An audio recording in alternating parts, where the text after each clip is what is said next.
Aujourd'hui, on reçoit le fameux Manuel Furtado qui est au Mexique au moment, qui est installé avec sa famille. Famous, oui. C'est le fun de se faire dire ça en très peu de temps, mais je pense qu'on travaille très fort et bien pour faire un bon marketing. Je suis bien entouré. Puis les gens attirent les gens, les bonnes vibrations, les bonnes personnes, le bon référencement. Puis le sujet particulier de l'immobilier, qui est un des investissements, tant qu'à moi, les plus sûrs. Il y a plusieurs autres types d'investissements, comme tu sais, hein, mais on parle de crypto, on parle de la bourse, on parle de toutes sortes d'investissements, mais l'immobilier reste, selon moi, selon les formations que j'ai prises au courant des 15-20 dernières années, l'investissement la plus sécuritaire, la plus sûre, celle qui a toujours été profitable pour la plupart des gens, que tu sois un petit investisseur, un moyen ou un très gros investisseur. Beaucoup d'exemples québécois nous ont démontré que la fortune est dans l'immobilier.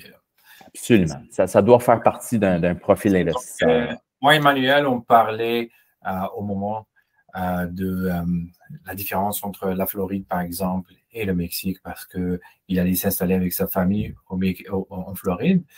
Et j'avançais que c'est encore mieux, comparément au Costa Rica et tout. Moi, mes points forts que je trouve, c'est que le Mexique, comparément par exemple à Cuba ou la Dominican Republic, c'est que c'est une île, c'est des îles. Costa Rica, c'est encore trop loin. Quand j'étais au Mexique, j'ai passé une année en 2020-2021. Je disais à tout le monde, on peut partir en voiture maintenant au Canada. S'il y a de quoi, tu peux partir en voiture. Alors que sur une île, tu es bloqué, c'est bon, tu es foutu. S'il y a de quoi internationalement, s'il y a des choses. Premièrement, et en plus, par comparaison à, par exemple, à Floride ou Miami ou toute la Floride en général, le coût de la vie est fou, premièrement. Deuxièmement, les gens ne sont... Je trouve pas que les gens sont heureux. Ils sont là pour dégager une certaine énergie, pour avoir du fun et s'éclater. Et après ça, c'est un autre rythme de vie. Au Mexique, non seulement l'investissement est bon, le climat est bon, la nourriture est bonne, les gens sont heureux. Absolument. Très, très bon point.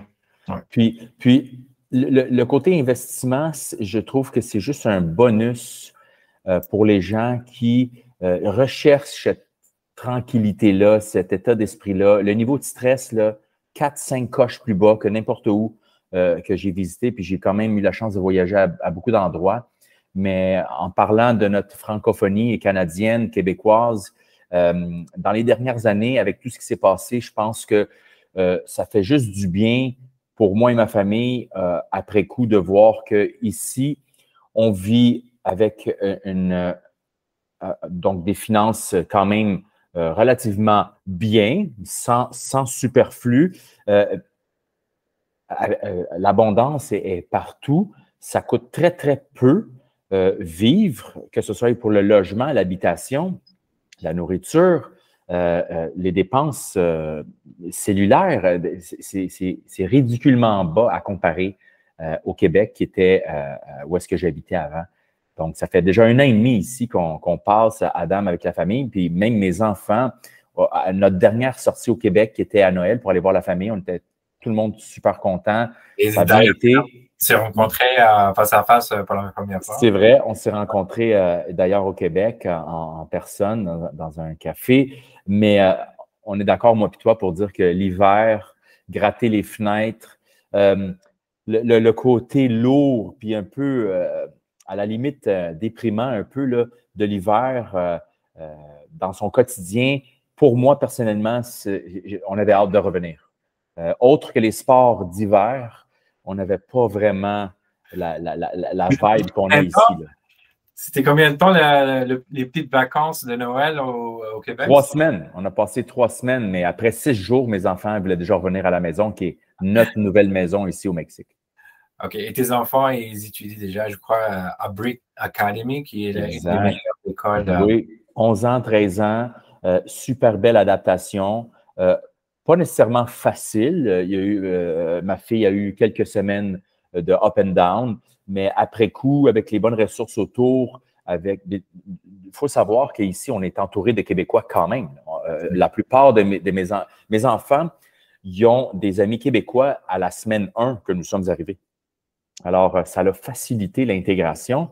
Après ça, c'est des choix de quartier pour vivre. On a choisi dans Playa del Carmen, juste un peu retiré à 10 minutes, un endroit qui s'appelle Ballet résidentiel, où il y a quelques gated communities sécurisées à l'avant et à l'intérieur avec un grand sports club où est-ce que tu peux faire les sports comme le basket, le tennis, le soccer, grosse piscine semi-olympique, table de ping-pong, air hockey, un endroit parfait pour le rassemblement des enfants, les parents, qu'on peut utiliser, être actif.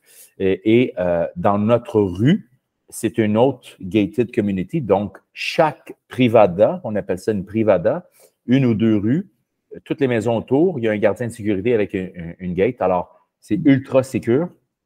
Puis, de toute façon, je le dis souvent à mes amis, à ma famille, à mes clients, je n'ai, en un an et demi, aucun moment, j'ai senti l'insécurité. Aucune fois.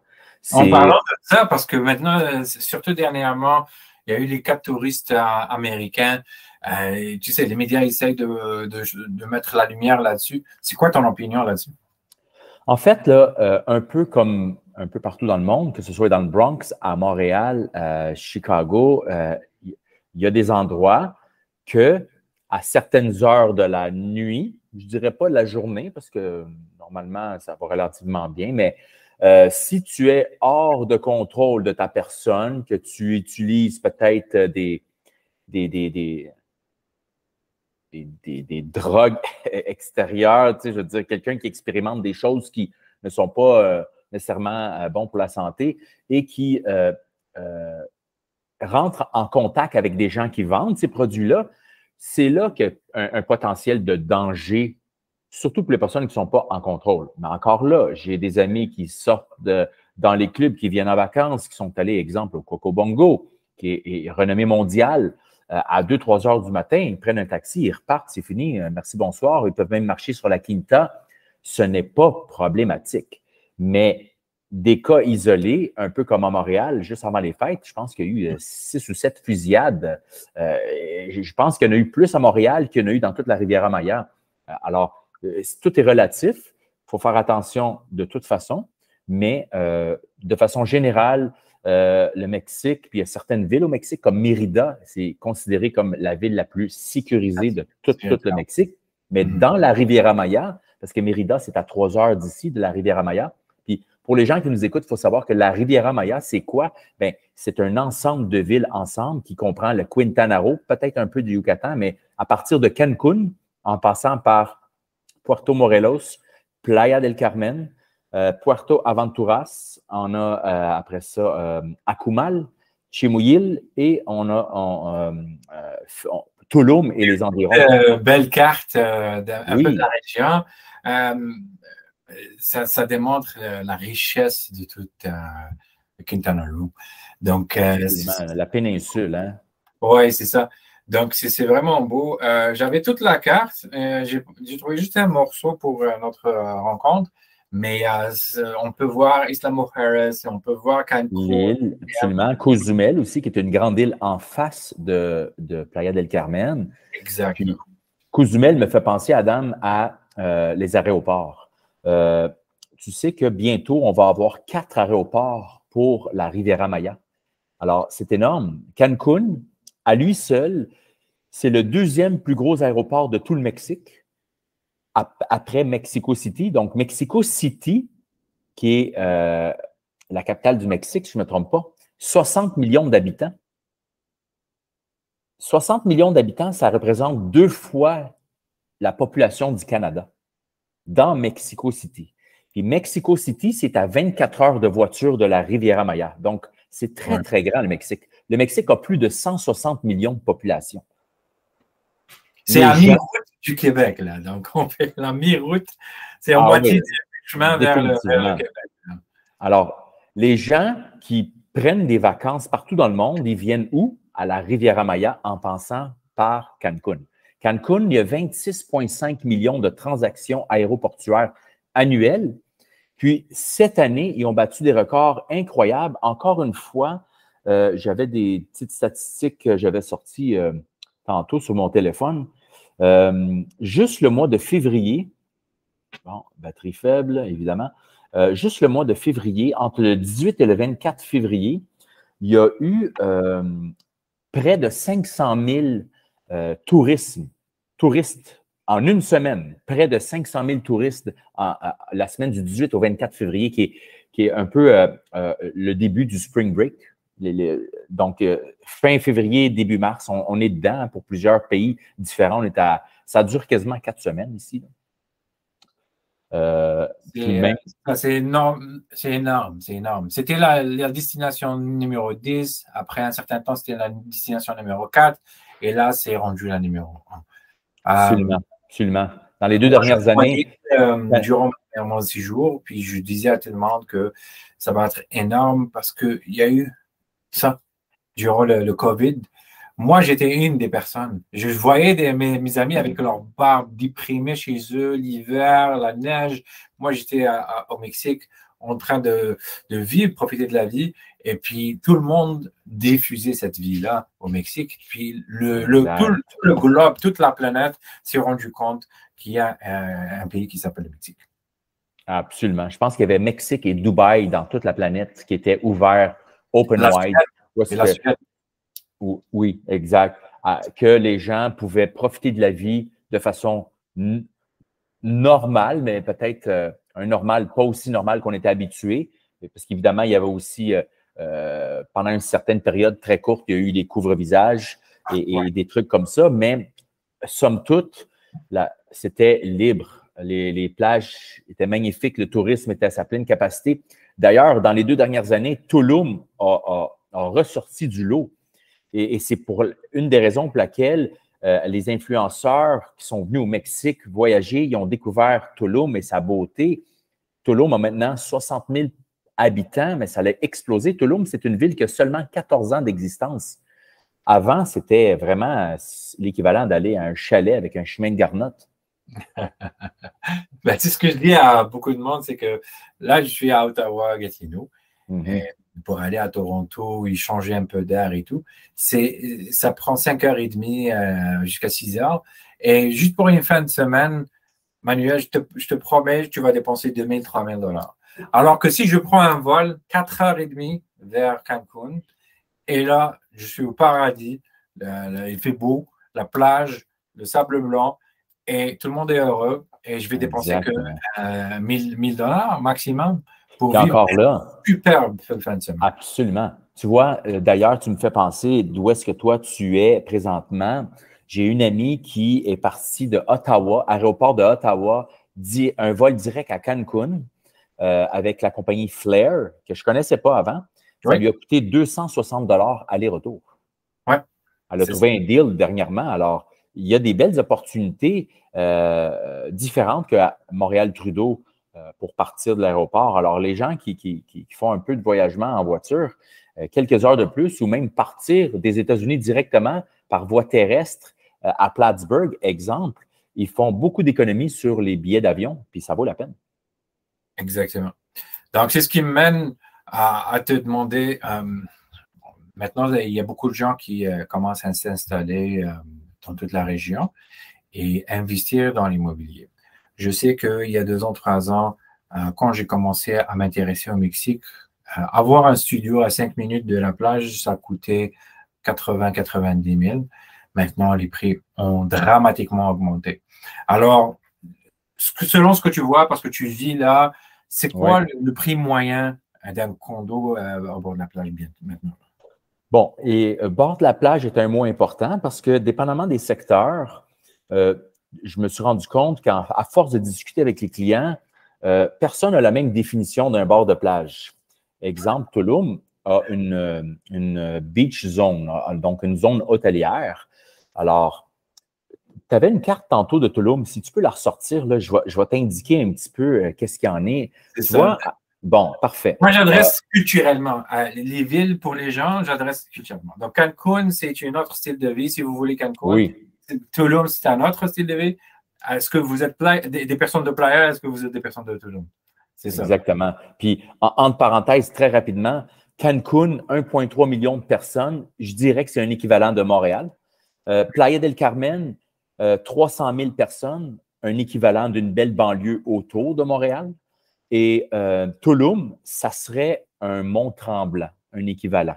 Donc, tu vois drastiquement Montréal, Mont-Tremblant, c'est deux mondes différents.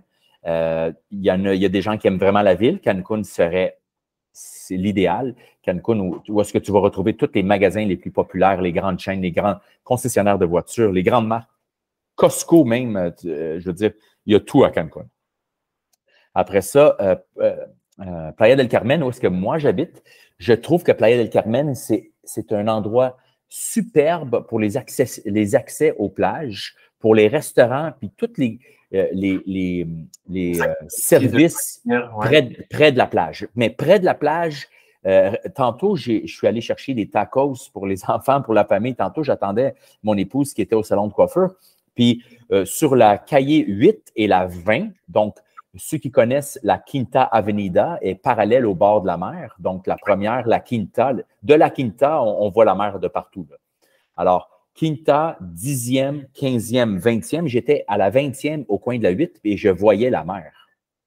Donc, c'est quand même très proche. Alors, tout ce qui est à l'intérieur de la 30e avenue Playa del Carmen, c'est vraiment le centro et les gens ont vraiment une tendance naturelle à vouloir passer des vacances dans ce secteur-là et avoir l'accès aux plages directement. Maintenant, pour ceux qui trouvent que c'est trop centre-ville, parce que 300 000 personnes, il y a quand même beaucoup d'activités, les gens qui vont à Tulum, là, ils découvrent vraiment un côté beaucoup plus exotique. Tout le monde se promène en bicyclette, en scooter, en 4 roues. C'est des gens de yoga, spiritualité, beach boy, beach girls. Ils s'en vont en costume de bain. Pieds nus. Ils marchent pieds nus. Pieds nus. Oui. En bicyclette jusqu'au bord de mer. Puis sur ta map, c'est ce que je voulais indiquer, c'est que, exemple, où est-ce que tu vois Santro? C'est pas mal là que ça se passe, les activités de restaurants, de boutiques, un peu le centre-ville. Maintenant, moi, personnellement, un de mes investissements il est dans le secteur Aldea-Zama, juste en dessous. Ce secteur-là, c'est le secteur le plus prestigieux de Tulum en ce moment. Pourquoi? Pour les infrastructures, pour l'Internet, pour les boutiques, pour les chemins pavés, pour les nombreux cafés, l'accessibilité à pied pour aller, donc, exemple, on loue un condo et on va à pied dans le centre au petit Fresh Market, Bio Garden, je veux dire, tout ce qui est cool, accessible, santé, nutrition. Aldea-Zama, ils ont tout ça. Puis, les autres secteurs, Région 15, c'est probablement dans les 5 à 10 prochaines années, j'ai vendu beaucoup de condos dans cette région-là. C'est parallèle à ce secteur-là, est en pleine croissance, beaucoup de projets immobiliers. Puis, tantôt, on parlait de projets à 80-85 000. Bien, crois-le ou non, quelques produits que j'ai vendus dernièrement dans les meilleurs prix possibles à 92 000 dollars US. On a réussi, il y a encore des projets près de la barre des 100 000, mais la plupart, c'est au-dessus de 115 000, évidemment. Donc, oui, il y a des beaux produits, il y a beaucoup de constructions, puis il faut savoir que les constructions sont faites selon la demande. Il n'y a rien qui est bâti si ce n'est pas vendu d'avance ou réservé avec un montant d'argent. Exactement. L'autre point à apporter pour ça, oui, Tulum, c'est magnifique, c'est beau, par sa plage, par ses beach clubs et tout. Le seul hic qui me dérange pour un investisseur, c'est l'infrastructure qui n'est pas encore là, parce que comme tu mentionnais, c'est que ça va suivre avec les investisseurs. On développe la région 15, mais les routes ne sont pas finies. Donc, c'est sûr que pour quelqu'un de visionnaire, oui, les routes ne sont pas finies, mais il va avoir son condo à 92 000. Donc, mais d'ici 3 ans, il va ramasser cette valeur ajoutée d'ici quelques années. Et même comme ça, il y a des gens qui louent ce genre de studio, ce genre d'appartement. Absolument, absolument. Les gens louent un peu partout, mais des fois, je vais donner un exemple concret, OK?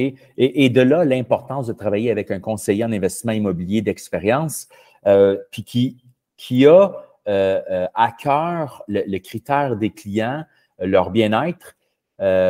Puis je vais vous donner un exemple avec ça. Dans la région 15 versus la Velletta. La Velletta, c'est la petite partie en vert à côté du Centro, OK? Oui. Bon, il y a beaucoup de bons deals à bas prix dans la Velletta, mais sur une belle brochure, on voit des beaux produits, tout est à l'air bien parfait. Mais en vrai, quand on va dans le secteur de la Velletta, ce n'est pas un secteur très, très recommandé, beaucoup de pauvreté. Les locaux, il peut avoir une belle bâtisse puis des cages à poules avec des animaux. Je veux dire, c'est très, très rural encore, là, très. C'est pas nettoyé. C'est pas encore modernisé. L'infrastructure n'est pas là. L'infrastructure n'est pas là. Les odeurs. Tu sais, je veux dire, tu ne veux pas habiter dans un beau condo où il y a une odeur d'égout épouvantable dans certains secteurs de la Velletta. Il faut faire attention. C'est pour ça qu'en travaillant comme quelqu'un comme moi, où est-ce qu'on a marché les terrains, on connaît les secteurs de plus en plus, puis je veux dire, c'est une découverte continuelle. Encore aujourd'hui, je suis allé et j'ai découvert des nouveaux secteurs. On est là pour assister les gens à faire des bons choix d'acquisition. Alors, région 15, c'est le Vasamant. Bon, plus on se rapproche du bord de l'eau, plus c'est dispendieux, hein, parce qu'il y a des projets à plus d'1 million de dollars. Là. Mais c'est en train de se développer. Oui, absolument. Des beaux projets.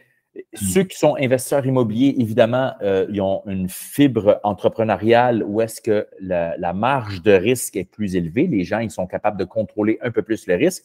Puis le risque, pour moi, c'est quoi? Bien, c'est de faire confiance à une équipe de promoteurs, constructeurs qui font faire des constructions en pré-vente. Dans mon cas à moi, dans le projet Aldea-Zama, j'ai acheté un condo sur papier. J'ai fait confiance à l'agence avec qui j'ai fait affaire. J'ai fait confiance avec la personne qui m'a assisté, donc le conseiller en investissement immobilier qui avait une certaine expérience avec qui j'ai travaillé. On a fait nos due diligence, posé des questions et j'ai donné des mises de fonds plus grandes pour aller chercher le meilleur prix possible. Puis aujourd'hui, mon condo il a été livré au mois de décembre dernier. Il est finalisé d'être entièrement meublé, clé en main. Je fais déjà de la location avec, mais il est à vendre et j'ai déjà 2 personnes intéressées dessus où est-ce que mon gain de capital est exponentiel. J'ai juste hâte de closer le deal pour être capable de racheter d'autres produits. Alors, quelqu'un qui est capable de gérer le risque, qui a des liquidités, aussi petites que soit-elles, dépendamment du niveau, mon condo, c'est un condo plus high-end. On parle de près de 400 000 US aujourd'hui, mais je veux dire, tu peux acheter un condo aux alentours de 100 000 et le revendre aux alentours de 130, 140, 145. C'est très, très possible et ça s'est fait et ça va se refaire et de plus en plus dans le futur. Exactement. Et pour Cancun, c'est quoi tes conseils là-dessus? Comment tu départagerais la ville de Cancun? Pour moi, Cancun, c'est la ville, c'est la région touristique, la marina. Exact. Cancun, il y a un volet très, très, très riche, luxueux. Puerto Cancun est un des secteurs les plus prisés en ce moment. J'adore Cancun, mais personnellement, je ne vivrais pas à Cancun. C'est comme Montréal. J'adore Montréal. Je suis né à Montréal, mais je ne vivrais pas à Montréal. Alors, ça devient un choix très personnel, mais de l'autre côté de la chaîne hôtelière, c'est quand même plus ou moins 10-15 minutes. La chaîne hôtelière est très, très grande, très en demande. L'avantage pour ceux qui aiment, c'est que la hauteur des immeubles peut être très grande. On parle de 15-20 étages, tandis que Tulum, le contraire, c'est un H3 maximum, hauteur de 3 plus rooftop. Donc, 1, 2, 3 et le 4e, c'est le maximum de hauteur qu'il peut y avoir comme building dans Tulum. Alors, si on compare Cancun, la zone hôtelière, et Tulum, la zone hôtelière, c'est complètement, mais complètement différent parce qu'il y a définitivement, à ce qu'on m'a dit pour le moment, puis je ne pense pas que ça va arriver, Tulum est une propriété des locaux, ce n'est pas gouvernemental et les gens, ils ont un règlement de vouloir garder la nature à son… Ils gardent plus de 65% des terrains boisés. Là. Donc, sur 100% de ton terrain, quand tu déboises 35% de ton terrain pour faire ton projet, tu es chanceux. Là. Il y a des règles vraiment strictes là, pour garder le côté exotique. Commercialisé autant que Cancun. Exactement. J'ai vu une map de Cancun grandir énormément. Moi-même, j'ai 44 ans, mais mon premier voyage était Cancun à l'âge de 21 ans. Et Cancun, il y a 20 quelques années et maintenant, ça a aussi beaucoup changé. C'est très agréable, c'est très huppé. Les gens, la plage de Cancun est merveilleuse. C'est très, très beau. Playa del Carmen également, Tulum également, mais Cancun, il y a une baie vraiment intéressante dans la zone hôtelière où est-ce que l'eau est encore plus bleue, plus turquoise que jamais. Ça serait un attrait vraiment intéressant pour Cancun. Les gens qui veulent être très, très près de l'aéroport de Cancun, ils vont en avoir pour leur argent parce qu'on est seulement à 15 minutes de l'aéroport. Alors, je trouve Cancun, Puerto Cancun, une des régions la plus chères aussi dans toute la Oui, ville. Exactement. Parce qu'évidemment, il ne faut pas oublier, hein, il y a toujours le côté centro et le côté pueblo. Le côté pueblo, où est-ce que le peuple, les locaux vivent, il y a moyen d'avoir des belles choses à beaucoup moins cher, mais il faut accepter d'être plus loin. Cancun, il y a un système de transport quand même intéressant. Mais Playa del Carmen, dans le secteur Pueblo, bon, ben, c'est plus les taxis qui vont faire la job. Ils ont une très, très bonne structure de taxis. Cancun, je pense qu'ils ont des Uber autorisés, pas Playa del Carmen. Playa del Carmen, ils ont gardé… Pas encore. Ça va arriver, je pense. Hein? Ça va arriver, mais pour l'instant, il y a un très, très bon système de taxis. Et Tulum aussi, il y a un système de taxis, mais il y a beaucoup moins de population. Les prix de Tulum sont un petit peu plus chers que Playa del Carmen. Je dirais que même Cancun, les prix des condos est même plus accessible. Des condos en bas de 100 000 ça se trouve quand même à Cancun, dépendamment des endroits, pour des belles choses. Mais la plupart des gens, quand ils viennent à la Riviera Maya, d'une façon de conversation, quand je pose des questions, les gens ont vraiment une tendance à venir au milieu, qui est Playa del Carmen, et aller aux alentours. Donc, plus près de Cancun, il y a une toute petite ville qui s'appelle Puerto Morelos, qui est magnifique, mais est en pleine expansion, mais c'est tout petit. Je pense qu'il y a trois rues là, sur le bord de l'eau. Alors, exactement. En plus, Puerto Morelos, c'est que c'est très local. Là. Donc, oui. C'est plus que Tulum. Tulum, oui, c'est local, mais il y a un certain sentiment. Ah oui, il y a une vibe touristique, Tulum, là. Voilà. Beaucoup plus que Puerto Morelos. Là. Puerto Morelos, c'est très tranquille. Juste des résidences. Juste une ville de résidence et plage. Je trouve que Puerto Morelos est la ville parfaite pour les personnes retraitées qui veulent avoir un accès au bord de la mer très près et garder une tranquillité parce que c'est très, très tranquille. C'est vraiment, là, c'est très calme comme endroit. Exactement. Et mixé avec les locaux, le petit bar local où est-ce que tout le monde se connaît. Oui, exact. Puis, comme tu as dit, en plus, il y a juste une rue qui mène vers la plage. Oui, toute la simplement. Et au bout de la rue, l'épicerie Chedraoui, qui est sur l'autre côté de l'autoroute. Oui. C'est là que le secteur Pueblo, que tout se passe. Évidemment, de ce côté-là, c'est clairement plus pauvre que de l'autre côté. Je me suis arrêté avec une de mes partenaires dans le petit village ici et on est parti à la pâtisserie puis j'y mangeais, je te jure, un croissant qui était de cette taille-là, c'est fou. Ah ouais. La nourriture qu'ils font, c'est magnifique. Ah, la nourriture, là, c'est un autre sujet là, incroyable. Ouais. Les gens aiment le Mexique parce qu'ils mangent bien. Il y a moyen vraiment de la fine cuisine au truck food. C'est très, très abordable. La nourriture, c'est excellent. Les épices, les Mexicains savent comment cuisiner, là, définitivement. Cuisiner, puis ça va avec le climat aussi, là, avec la beauté du climat et tout. Absolument. Et là, on arrive à ma ville favorite, où est-ce que j'envie Manuel qui est déjà là. Donc, Ouais. Playa del Carmen et Juste en face de Cozumel. Cozumel, l'île de fertilité. Donc, ce que j'adore, c'est Playa, c'est le mix, comme tu as expliqué, culturel, la plage. Tu vas voir les pêcheurs en ville. Tu peux sortir de là pour aller travailler dans un café ou travailler ailleurs. Tu as une compagnie, tu travailles dans ta compagnie. Puis, c'est le mix de toute la vie. Là. Exact, exact. J'étais ce matin, comme je te disais, je suis allé chercher les clients à leur condo beachfront. Puis, juste avant, en les entendant au bord de la porte, j'ai marché jusqu'à la mer qui était à 20 mètres de moi. Puis, je suis allé jusque sur le sable où il y avait tous les bateaux de pêcheurs qui venaient d'arriver. Là, ils étaient en train de débarquer leur pêche de la journée. C'est magnifique de voir qu'on peut retourner aux sources à même la ville, puisque tout est là. Hein, la poissonnerie, il y a un marché, il y a un côté bio, un côté santé, un côté qui est loin du manufacturé. Tu sais, qu'on est habitué des fois d'aller dans les gros centres d'achat et d'acheter des produits qui ont été surgelés pendant plusieurs jours, voire plusieurs semaines. Là, il y a une fraîcheur, il y a il y a une authenticité de vie. Oui, absolument, absolument.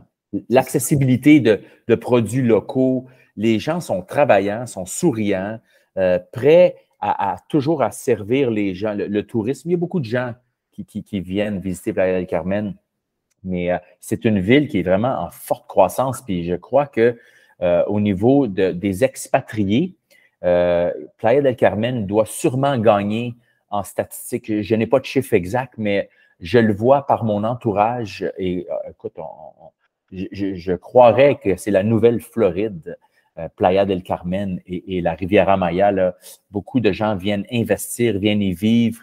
Il y a des terrains de golf. Il y a évidemment tout ce qui est bien-être, les spas, les bords de mer, tout ce qui est sport nautique, kitesurf, plein de choses vraiment incroyables. La plongée, tantôt on parlait de Cozumel. Cozumel, c'est une des îles au monde la plus populaire pour le snorkeling, où est-ce que les plus beaux récifs de coraux. Puerto Morelos aussi, c'était, je crois, la 4e ou 6e destination mondiale pour la plongée. Le snorkeling, oui. Et, incroyable, incroyable. C'est fou, là.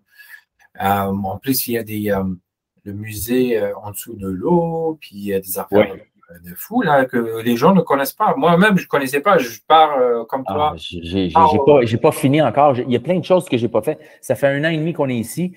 Tu vois, la semaine prochaine, on s'en va à Bacalar en famille. Okay. Je m'en vais profiter d'un long week-end en famille avec des amis et / évidemment, mon œil d'investisseur veut aller regarder les opportunités parce que c'est tout petit, Bacalar, mais écoute, il y a 7 couleurs de bleu turquoise. Dans Bacalar, il y a des baies, il y a des lagunes, c'est de toute beauté. Il y a des maisons sur pilotis dans l'eau, un peu comme, je dirais, les Maldives, mais peut-être plus petits. On m'a dit que c'était magnifique. J'ai vraiment hâte d'y aller. C'est super. C'est intéressant que je regarde la carte, puis je vois tous mes cœurs où est-ce que j'ai laissé j'ai visité des places comme le Petit Chou, Thompson Hotel. Oui. The Fives, Thompson, exactement. Oui, il y a Punta Esmeralda qui est ma plage favorite. Tu me fais penser, là, Playa del Carmen, il y a sa ville en tant que telle, mais j'ai été agréablement surpris de voir qu'il y a une deuxième ville qui existe dans Playa del Carmen, puis je sais que tu vas sourire avec ça parce qu'elle est sur les rooftops. Hein? Quand tu vas sur un rooftop de Thompson, de Fives, puis tu regardes les autres rooftops, où est-ce qu'il y a de la vie dans les rooftops, il y a des soirées, des restaurants, il y a des bars, il y a vraiment une deuxième ville par-dessus Playa del Carmen dans tout leur rooftop, où est-ce que la plupart des buildings ont intégré des piscines vues sur la mer avec des amenities vraiment intéressantes. J'y étais hier avec une cliente qui est en train de finaliser l'achat d'un condo dans un des produits qui est très populaire à Playa del Carmen, un constructeur qui s'appelle Menessé, que tu dois connaître aussi. Menessé, en ce moment, il y a 9 tours de construction en même temps. C'est un des plus gros constructeurs. Ils sont vraiment sur la coche. Puis, en visitant une opportunité dans un de leurs complexes, le rooftop il était simplement magnifique, vu sur la mer. Mais le rooftop lui-même, j'avais envie de posséder un condo dans cet édifice-là. C'est comme, wow! Je me suis mis dans la peau d'un quelqu'un qui va prendre des vacances et qui veut louer une semaine ou deux. Puis ça aurait été exactement à cet endroit-là que j'aurais aimé louer pour le rooftop, pour l'accessibilité à pied de la mer. Et de l'autre côté du stadium, sur la 34, la 38, qui est une des rues les plus belles de Playa del Carmen, hein, avec les restaurants, les tunnels d'arbres plus que centenaires. Je pense qu'il y a un arbre en plein milieu de la rue qui a plus de 200 ans. C'est magnifique. Magnifique, Playa del Carmen. Exactement. Ben écoute, pour toi, ça me mène à dire, c'est quoi tes meilleurs projets? Si on parle beaucoup de Playa del Carmen, c'est quoi les meilleurs projets qui sont en effervescence juste maintenant? Bien, je parlais de Benessé tantôt. Je trouve que c'est une compagnie, excuse-moi, c'est une compagnie solide. Ça fait plus de 10 ans qu'ils font de la construction dans Playa del Carmen, mais le propriétaire argentin, c'est un monsieur de l'Argentine, ça fait plus de 30 ans qu'il est dans la construction. Ils ont une équipe solide, ils ont une structure et une dynamique de travail très, très, très spécifique. L'expérience client est wow. La plupart de leurs projets ont un design vraiment, vraiment intéressant. Les plafonds ont un design. Tout est orchestré de façon vraiment clé en main. Ça aussi, c'est quelque chose que j'adore. Même si le produit est un petit peu plus cher que d'autres constructions, je trouve que ça vaut tout son argent d'avoir un produit avec une qualité de finition incroyable, un service à après-vente et le clé en main, donc entièrement meublé. Et quand tu achètes un produit de Menessé, tu n'as qu'à passer dans un Walmart de ce monde ou un endroit où est-ce que tu peux te procurer la vaisselle, les verres, les ustensiles, remplir pour finaliser la location, pour être capable de… Et au-delà de ça, même à Menessé, j'adore Menessé, j'ai présenté plusieurs de leurs projets, même au sein de leur salle de conférence, comme tu connais. Là. Oui, exact. C'est le service qu'ils offrent, là. C'est tout ce qui entoure la vente. Et comme j'ai vu, et je crois même expériencer l'expérience de travailler avec toi ou quelque chose comme ça, c'est avoir le chauffeur pour te mener vers le projet, des affaires… oui. Les petits détails qui rendent exactement le wow feeling de l'expérience. Donc, tu as bien raison, Menessé, j'adore. C'est un des tops. Il y en a plusieurs, évidemment. Nous autres, on a quelques produits chouchous, aussi par exemple, mes propres ventes que j'ai faites dans les derniers mois. Il y a quelques produits, dépendamment des critères de clients. Je vais donner un exemple. Beaucoup de gens, ils veulent absolument être à l'intérieur de la 50, qui est l'équivalent de l'autoroute, OK, la 307. De l'autre côté, secteur Pueblo, moi, personnellement, les premières semaines que je suis arrivé au Mexique, j'ai loué sur la 80e et Constituyente. Constituyente, ça passe en plein milieu de Playa del Carmen. Puis, de la 80 au bord de l'eau, ça me prenait 26 minutes marcher. Je trouve que c'est extrêmement raisonnable, mais ce n'est pas la tendance populaire.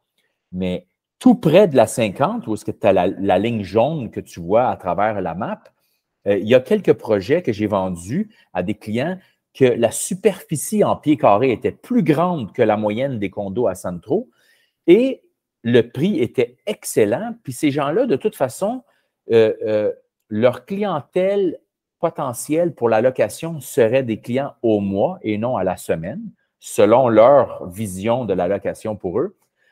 Ces clients-là aussi vont utiliser le condo avec un plus grand nombre de semaines par année, personnellement, que plusieurs autres dans Centro qui investissent, qui pensent peut-être même pas passer une seule semaine dans leur propre condo. C'est vraiment de la pure investissement.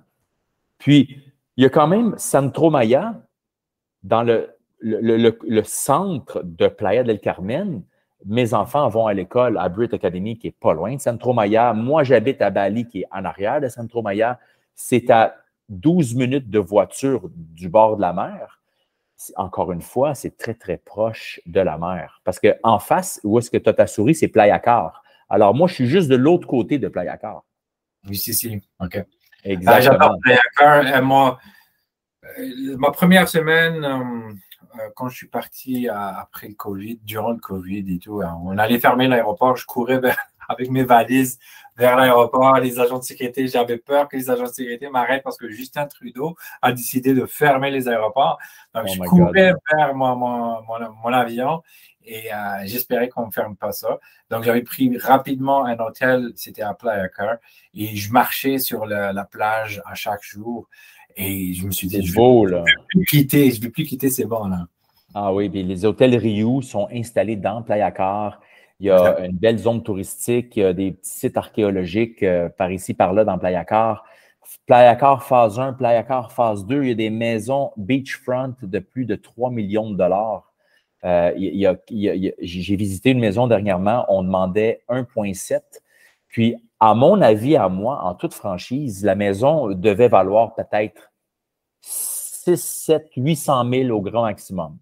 À mon goût, à moi. Mais à cause de sa localisation, où est-ce que tu as une porte patio de 8 pieds de long et tu vois l'eau turquoise de la mer, c'est un produit unique. J'ai un secret où est-ce que à chaque matin, parce que moi, je suis tombé en amour avec le Mexique. À chaque matin, je regarde live le bleu turquoise de la plage. Ah oui. C'est incroyable. Un de mes condos à Centro, un de mes premiers investissements. Ça, c'est une vidéo live webcam de Playa del Carmen. My God, OK.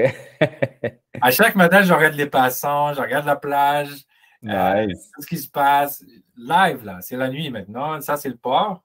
C'est une caméra d'une de propriété? Une des connaissances que j'ai à Playa del Carmen, il avait mis ses webcams et ses live. À chaque jour, je regarde ça. Wow. Donc, le matin, tu vas voir le bleu turquoise, tu vas voir, et elle bouge en plus, la caméra, tu vas voir que ça bouge. Oui, OK. Tu vas voir, voilà, là, tu vas voir les bateaux, tu vas voir la plage, tu vas voir le sable, les gens au maillot de bain. Donc, ça me redonne de l'énergie à chaque jour. Je te comprends parfaitement. À chaque semaine, j'ai un plaisir. Moi, je suis assez actif dans les réseaux sociaux. Puis, je fais beaucoup de stories. Mon épouse a fait toutes les posts maintenant parce que j'ai élevé mes standards professionnels. Alors, j'ai des belles publications avec des belles présentations. Alors, j'ai quand même moi-même la flexibilité de faire mes propres stories. Ça, c'est du quotidien. Puis, c'est pas rare que je présente la météo de Playa del Carmen. J'ai toujours un plaisir à le faire parce que pour les 7 prochaines journées, il fait toujours soleil. C'est soleil, 29 degrés, soleil.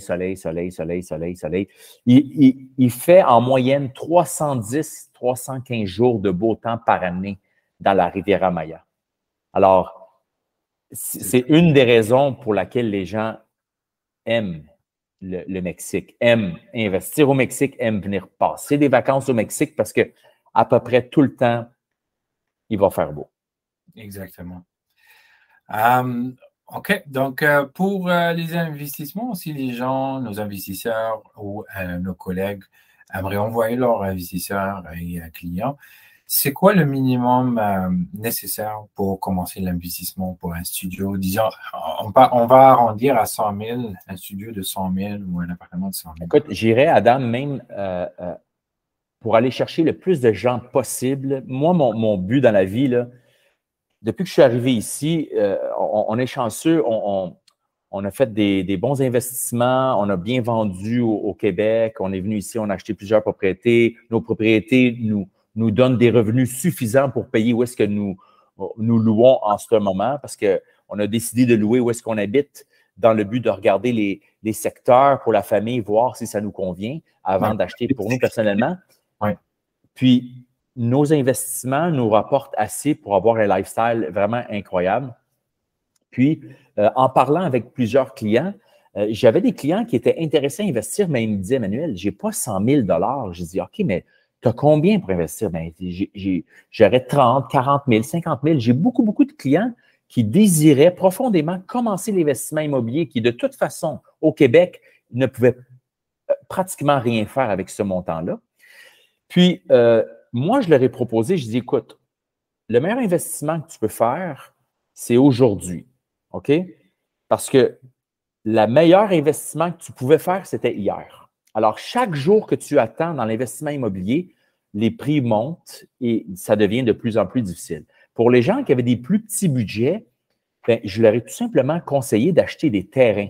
Puis, depuis que le monde est monde, les terrains, nos arrière-grands-pères, les gens qu'on connaît qui sont les plus fortunés, ils ont tous une chose en commun, ils ont possédé et possèdent encore des terrains, des grandes terres où ils ont gardé pendant plusieurs années, ils ont fait des lotissements, ils ont subdivisé, ils ont revendu et sans aucune grande gestion, le terrain est une formule très gagnante pour le petit investisseur qui a peut-être un 30 000 40 000 à investir. C'est très intelligent parce que le coût de construction ne va pas varier énormément à travers le temps, tandis que c'est le terrain, c'est l'endroit qui est lié. Exactement. Puis en plus, le coût de construction ici au Mexique est vraiment beaucoup plus abordable qu'au Québec. Exemple. Donc, la main-d'œuvre est beaucoup moins dispendieuse. Les matériaux ont un certain prix, mais la main-d'œuvre, c'est plus d'un tiers du budget, on s'entend.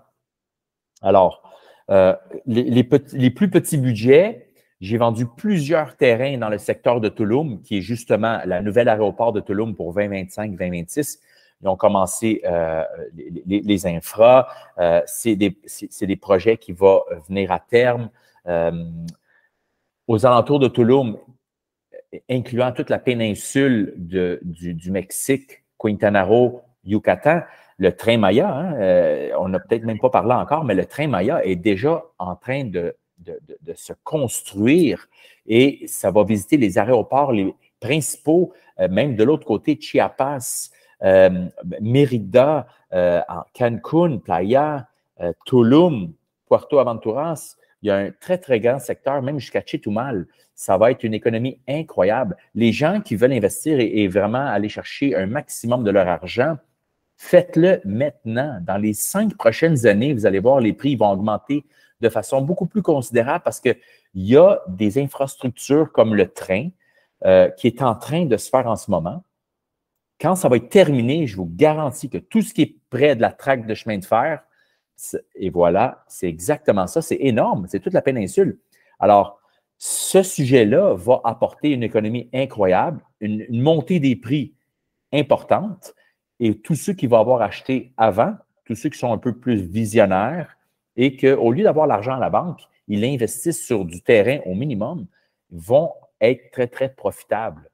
Ceux qui ont plus de budget maintenant, alors, acheter un condo, c'est winner. C'est sûr que c'est le produit le plus populaire. C'est là où il y a le plus de compétition. Mais depuis les 2 dernières années, il y a une tendance avec le télétravail, les gens qui sont maintenant à 100% à la maison, des gens qui, initialement, travaillaient d'un tour à bureau, mais que, avec les 2 dernières années, ils ont eu la possibilité de travailler à la maison et qu'ils ne sont pas revenus dans les tours à bureau et ne sont pas intéressés à revenir. Même ces gens-là, il y a beaucoup de gens qui ont complètement changé d'endroit, de pays, dont le Mexique, pour venir travailler à distance. Ce que ça fait, c'est que les logements de 2 chambres et même 3 chambres, moi, personnellement, j'ai un condo à 3 chambres avec un système lock-off. Puis ça, c'est un volet vraiment intéressant. Donc, les 2 chambres sont de plus en plus populaires. Plus en demande, mais l'offre n'est pas assez présente encore pour les 2 chambres. Alors, quelqu'un qui a un peu de sous, exemple Tulum, j'ai un produit où est-ce que nous sommes master broker qui s'appelle Yemaya, dans le secteur de Al de Azama, qui est encore une fois le plus beau secteur de Tulum. les prix sont un petit peu plus chers, mais c'est un investissement garanti incroyable parce que l'accessibilité et la valeur de ce produit-là va augmenter de façon considérable. Alors, il y a des produits niches vraiment intéressants. Moi, personnellement, mon condo 3 chambres qui est maintenant disponible pour la vente, un 3 chambres en bas de 400 000, parce que j'ai un système lock-off. Pour ceux qui ne savent pas c'est quoi un système lock-off, c'est tout simplement que tu as un accès à 2 portes dans le condo. C'est comme si tu avais 2 appartements. Un côté complet avec cuisine, salon et les chambres, et une des autres portes d'entrée, c'est comme l'équivalent d'une chambre d'hôtel. Alors, donc, salle de bain complète, garde-robe, télévision, Wi-Fi et accès privé, oui, un petit studio. Encore une fois, on revient à des plus petits budgets. Dans le secteur de Yemaya, Aldea-Zama, on vend des chambres à 87 000 C'est des chambres de 27 mètres carrés. Ce n'est pas très grand, mais les ratios de rentabilité sont excellents pour le peu d'investissement versus la location. On s'entend, hein? Tu as voyagé, je voyage, les gens qui nous écoutent, ils ont tous, à peu près tous voyagé. Quand on va en vacances une semaine, on ne pense pas nos vacances à la chambre, hein, à moins d'avoir pogné la tourista, chose qu'on ne recommande pas à personne. La plupart des gens, ils vont dormir, ils vont prendre leur douche et un petit accès Internet rapide et on repart visiter en tourisme la plage, les cénotés, les sites archéologiques. Alors, une chambre en location avec un coût d'acquisition très bas et une rentabilité Tulum, c'est en moyenne 115, 125 US la nuit pour une chambre. Alors, des 2 chambres, des 3 chambres, moi, personnellement, mon condo, il est à 325 la nuit, le 3 chambres. Puis, je ne suis pas dans les plus chers. Là. Alors, et ça se loue, absolument. Et ça se loue très bien parce que, regarde, les gens connaissent maintenant la place de Tulum ou sa visibilité. Les gens vont là juste pour les Instagrammeurs vont là juste pour une photo. Oui, et ils savent très bien la valeur qu'ils ont. Juste partir à la plage pour louer quelque chose, on parle de 800 la chambre la nuit, jusqu'à 10 000 incroyable. Il y a un endroit que tu dois connaître qui s'appelle Azulik. Oui. Il est sur le bord de la mer. C'est 2 000 la nuit pour une chambre. C'est très, très exotique. C'est même spectaculaire. La plupart des gens fortunés qui passent à Tulum, qui ont les moyens de payer 2 000 la nuit, ils vont à cet hôtel qui est vraiment beachfront dans la zone hôtelière de Tulum. C'est paradisiaque. C'est spectaculaire. Pas seulement par la plage, mais le type de construction, le design. Absolument. On se sent vraiment dans un monde parallèle où est-ce que il n'y a plus le stress, il n'y a plus des choses matérielles ou quelque chose. En plus, le matériel de construction sont des choses vraiment de base. Locaux, oui. Exactement. Ce n'est pas des choses du marbre ou du luxe, de l'art ou quoi que ce soit, mais c'est des choses de base et on vit là, on est tranquille, on a zéro stress là. Donc, voilà. Ça me mène à ma dernière question parce que là, je crois qu'on a capé sur 1 heure. Et c'est ça. Donc, le secret de retour sur investissement au Mexique. Je crois qu'on en a parlé un peu de tout et comment c'est la destination très désirée de beaucoup de monde. Et en plus, le retour sur investissement avec les propriétés les villes qui n'arrêtent pas d'agrandir, de prendre de l'expansion, donc l'investissement, ça devient plus cher. Donc, je crois que c'est ça les secrets, à moins que tu veux ajouter d'autres secrets. Ben, en fait, je dirais, financièrement parlant, très, très, très froidement, quelqu'un qui veut capitaliser dans ses investissements va acheter une plante et va être patient, il va surveiller, premièrement, encore une fois, un conseiller d'investissement immobilier de confiance, une agence de confiance où est-ce qu'on a une certaine expérience, une connaissance des produits, des promoteurs immobiliers, des historiques, une certaine confiance. Et ensuite de ça, donc, quand on achète, idéalement, quelqu'un qui veut vraiment bien faire des profits va acheter en prévente. Puis, de la prévente, dans le plus tôt possible du projet, aller jusqu'à la entrega, la remise des clés, on peut facilement obtenir un 30 40 de profit. Le prix d'acquisition, donc, les deux types de personnes. Une type de personne qui aime gérer le risque, qui va acheter en prévente, va faire un 30 à 40 de profit instantanément. L'autre type de personne qui est moins à risque va acheter un condo clé en main, prêt à utilisation, mais cette possibilité de gain de capital-là est vraiment atténuée. Il va peut-être faire du 9, 10 en moyenne en ROI, mais à chaque année, Playa del Carmen, dans les dernières années, on parle quasiment de 16 à chaque année de gain de capital. C'est très intéressant. C'est quoi le retour net mensuel, disons, pour la location ou l'utilisation de cet investissement? Bon, évidemment, quelqu'un qui ne gère absolument rien, qui donne tout en gestion, on peut parler entre, je dirais, pessimiste, 9 net, entre 9 et 13, mais la moyenne des gens font plus de 15 Moi, je fais plus de 20 Je gère une partie de ma gestion, mais j'ai quand même une équipe de ménage, des gens de service. Alors, ça peut être très intéressant. Parenthèse, pour certains expatriés, pour ceux qui pensent carrément déménager, ils se demandent quoi faire au Mexique, bien, achète un produit, donc un immobilier, ne vit pas dedans, alors achète, loue, et les profits et la gestion de cet immeuble-là va te permettre de louer un endroit où est-ce que tu vas vivre. Donc, Grant Cardone, qui nous a tous expliqué cette stratégie-là qui est incroyable, lui-même qui est multimillionnaire bien des fois, il n'habite pas dans une de ses propriétés, il loue avec l'argent des profits de ses propriétés.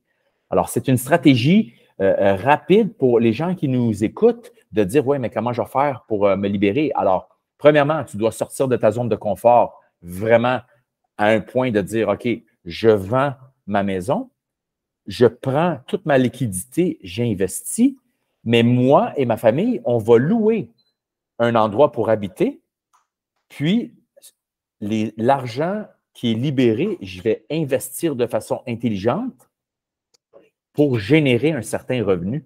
Gain de capital. C'est l'autosuffisance, la définition de l'autosuffisance. Ouais. Où est-ce qu'on est vraiment indépendant financièrement à travers nos financements et nos investissements. Donc, ça touche exactement mon objectif de vie et de offrir cette indépendance aux individus et aux entrepreneurs avec qui je me connecte pour leur transmettre, leur partager les différentes façons d'être indépendant, que ce soit par l'argent, l'indépendance du temps ou bien de l'endroit. Et bien sûr, quand tu touches à l'indépendance financière, ça t'offre toutes les autres indépendances. Absolument, absolument. Ben, c'était très inspirant. Merci beaucoup, Manuel. Je sais que tu me parlais que tes enfants partaient déjà à l'école, tu as un style de vie là-bas et tout. Comment tu as trouvé l'adaptation avec ta famille, l'espagnol, l'anglais, le français? En fait, je pense que l'immersion, le fait de rentrer dedans à plein nez, encore une fois, nous sort de notre zone de confort et là est le succès. Quand tu es obligé de parler aux gens en espagnol, te faire comprendre, tu apprends beaucoup plus vite. Quand tu es ouvert d'esprit à cela, tu deviens une éponge et tu apprends beaucoup plus vite. Mes enfants, ma fille de 11 ans, Clara, maintenant, elle me corrige en espagnol. Et quand elle est arrivée ici, elle ne parlait pas un mot en espagnol, très, très peu anglais. Maintenant, elle parle parfaitement anglais. Mon garçon aussi, parfaitement anglais. Puis très, très bien espagnol. En date d'aujourd'hui, encore quelques mois, ils vont être parfaitement trilingues. Alors, juste ça, c'est une richesse pour les familles. Je trouve que c'est une expérience de vie incroyable. Puis, de l'essayer, c'est de l'adopter. Les gens, quand ils viennent ici pour au moins 6 mois, il y a un délai de 6 mois où ils peuvent venir essayer, vivre sans nécessairement devenir un résident, comme moi je le suis présentement. Exactement. Excellent. Ben, écoute, comme j'ai dit, merci beaucoup. Je te remercie pour ce temps de qualité et de partage. Merci à toi pour l'opportunité. Puis j'invite les gens, s'ils ont des questions, à se connecter avec moi via les réseaux sociaux. Tu pourras leur partager mon lien. Manuel Furtado, je suis très accessible. J'essaye de donner le plus de transparence possible aux gens avec qui je communique. Puis ceux qui ont un volet investissement, ça me fait plaisir de les accompagner aussi selon leur budget, selon leurs désirs, respecter le time frame là-dedans. Puis, comme je dis souvent, moi, je vends absolument rien. C'est les gens qui m'achètent quand ils sont prêts. Alors, ça me fait plaisir de vous accompagner, de vous aider là-bas. C'est bien dit. Ben, absolument, mon ami. Dès qu'on a de l'intérêt, s'il y a quoi que ce soit, on est en contact. Je vais même distribuer tes liens et des affaires de réseaux sociaux. Et puis, on reste en contact. J'aimerais bien même qu'on t'invite encore pour un autre épisode pour parler peut-être des détails ou processus de transaction. Et, oui, absolument, avec plaisir. Aux gens, faciliter ça aux gens pour qu'ils comprennent que c'est pas aussi compliqué que ça a l'air. En plus, j'essaie de démystifier que le Mexique n'est pas le monde de peur que les gouvernements essayent de montrer pour garder l'esclave au nord de l'Amérique. Exact. Des petits incidents, alors que partout au Canada, partout aux États-Unis, c'est pire qu'au Mexique. Et c'est ça. Mais si tu vas au Mexique ou tu vas à Montréal ou à Laval et tu vas faire affaire avec des gangs pour la prostitution, la drogue, comme tu avais mentionné, c'est sûr que s'il y a des problèmes, il y a des répercussions. Ça va être partout dans le monde. Et j'ajoute encore plus, le touriste au Mexique est plus safe et plus en sécurité que n'importe où parce que l'écosystème économique et tout dépend du touriste. Donc, les gens le savent et ils ne vont pas jouer avec ça s'il n'y avait pas des raisons. Exactement. En un mot ici, c'est good vibes only. On a vraiment un côté très, très, très spirituel ici qui est très développé et les gens sont de façon contagieuse. Le sourire est d'abondance internationale. Tous les pays viennent nous visiter. On rencontre des gens extraordinaires. Puis c'est vraiment que du bien-être, je pourrais dire. C'est vraiment ça. C'est bien vivre. Ça m'a fait plaisir, mon ami. Je te souhaite une bonne soirée et on se reparle. Super, merci encore.